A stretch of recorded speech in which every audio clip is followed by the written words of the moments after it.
खुदावंद यीशु मसीह के मुकद्दस प्यारे और जलाली नाम में आप सबको सलाम। अजीजों, आइए कलाम मुकद्दस में से आज का हवाला देखते हैं कि खुदावंद हमसे कैसे बात करता है। तो उसके लिए मैं आपके सामने पढ़ना चाहूंगा मरकस की अंजील, उसका 4 बाब, उसकी 35 से 39 आयत तक। यहाँ पे यूं मरकूम है, उसी दिन जब शाम हुई तो उसने उनसे कहा, आओ पार चलें। और वो भीड़ को छोड़कर उसे जिस हाल में वो था कश्ती पर साथ ले चले, और उसके साथ और कश्तियां भी थीं। तब बड़ी आंधी चली और लहरें कश्ती पर यहाँ तक आईं कि कश्ती पानी से भरी जाती थी, और वो खुद पीछे की तरफ गद्दी पर सो रहा था। बस उन्होंने उसे जगा कर कहा, ए उस्ताद, क्या तुझे फिक्र नहीं कि हम हलाक हुए जाते हैं? उसने उठकर हवा को डांटा और पानी से कहा, साकित हो, थम जा। बस हवा बंद हो गई और बड़ा अमन हो गया।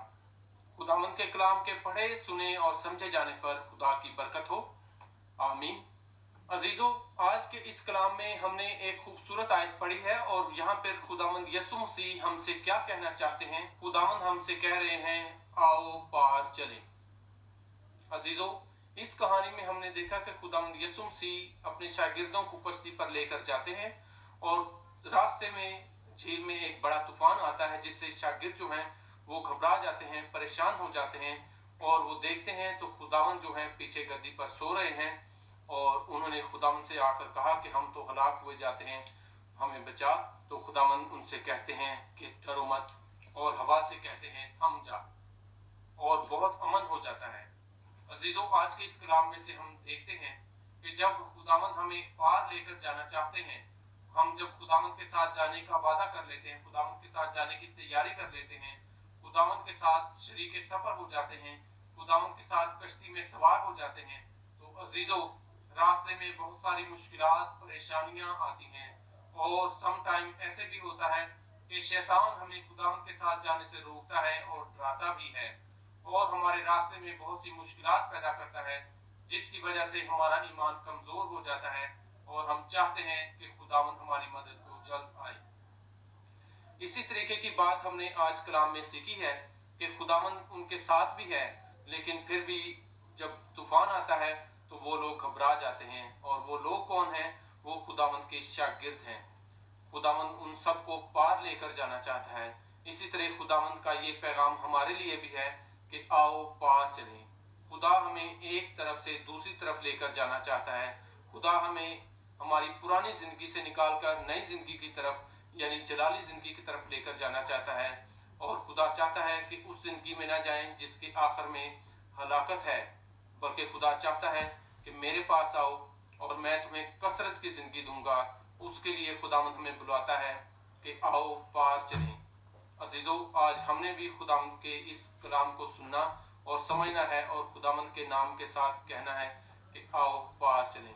यही पैगाम मेरा आप सब के लिए है कि खुदावंद हमें जब सब चीजें भुलाकर कहता है कि आओ पार चलें, तो हम खुदा के साथ पार चलने के लिए तैयार हो जाएं। अजीजों, इस रास्ते में जैसे तूफान आते हैं, वैसे ही बहुत सी मुश्किलात, परेशानियां आती हैं, और खुदावंद का वादा है कि वो आखिर तक जो भी मेरे साथ, जो आखिर तक वफादार रहेगा, जिंदगी का ताज उसे मिलेगा।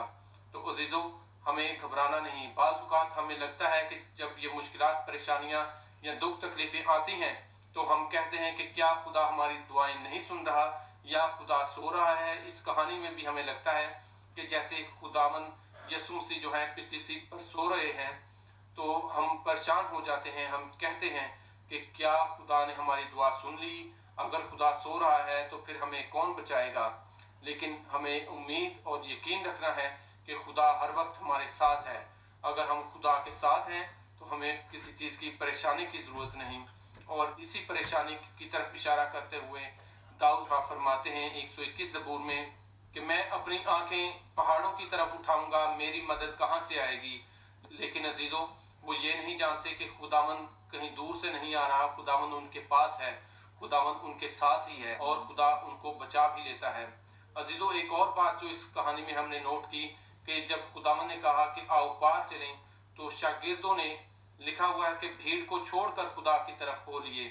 तो अजीजों, जब हम खुदा के साथ आते हैं तो बाकी दुनिया के सारे रिश्ते नाते, सारी दोस्तियां, सारे ताल्लुकात, ये हमें भीड़ मालूम होते हैं, सारी दुनिया भीड़ हो जाती है, क्योंकि खुदावंद की तरफ हम अपना कान लगा लेते हैं और खुदावंद की पुकार पर, खुदावंद की कॉल पर हम आमीन कहते हैं और खुदा के साथ चलने का हम वादा कर लेते हैं।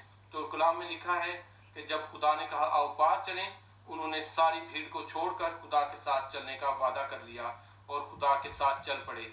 और जब खुदा इस कहानी के आखिर में तूफान को थमा देता है, जो कि एक शैतानी काविश भी थी और दुनिया की दुनियावी परेशानियां भी हो सकती हैं, तो उसके बाद बहुत अमन हो जाता है। ऐसे ही हमारी ज़िंदगी में भी अमन हो जाता है।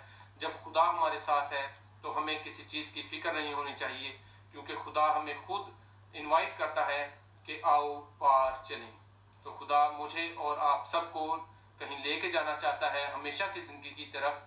हमें भी खुदावंद की इस आवाज़ को सुनना चाहिए जब खुदावंद हमसे कहता है कि आओ पार चलें।